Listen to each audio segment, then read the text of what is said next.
மூன்று சிறிய பன்றிகள். ஒரு காலத்தில் மூன்று சிறிய பன்றிகள் தங்கள் தாயுடன் வசித்து வந்தன. அவர்கள் வளர வளர சொந்த வீடு கட்டும் நேரம் வந்துவிட்டதாக அம்மா சொன்னார்கள். ஒவ்வொரு பன்றியும் ஒரு வீட்டை கட்டச் சென்றன.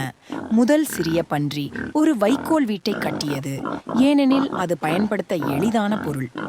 இரண்டாவது சிறிய பன்றி வைக்கோலை விட சற்று உறுதியான குச்சிகளைக் கொண்டு தனது வீட்டை கட்டத் தேர்ந்தெடுத்தது. இருப்பினும் மூன்றாவது சிறிய பன்றி தனது வீட்டை செங்கற்களால் கட்டியது. அது அதிக நேரம் எடுத்தது, ஆனால் மிகவும் வலுவாக இருந்தது. ஒரு நாள் ஒரு பெரிய கெட்ட ஓநாய் வந்தது. அவர் முதல் பன்றியின் வைக்கோல் வீட்டை பார்த்தார் மற்றும் பார்வையிட முடிவு செய்தார். அவர் ஓசை எழுப்பி வைக்கோல் வீட்டை கீழே வீசினார். முதல் பன்றி தனது சகோதரனின் குச்சிகளின் வீட்டிற்கு ஓடியது. ஓநாய் விரைவில் இரண்டாவது பன்றியின் வீட்டிற்கு வந்தது. அவர் கூச்சலிட்டார் மற்றும் வீட்டினை தகர்த்தார்.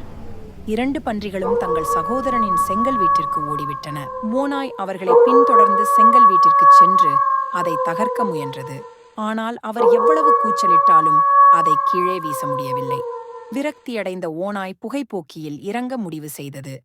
ஓநாய் புகைப்போக்கிக்கு கீழே வந்தபோது அவரை வெந்நீருடன் சந்தித்தது மற்றும் மூன்று சிறிய பன்றிகளை மீண்டும் தொந்தரவு செய்யாதபடி விரைவாக ஓடியது.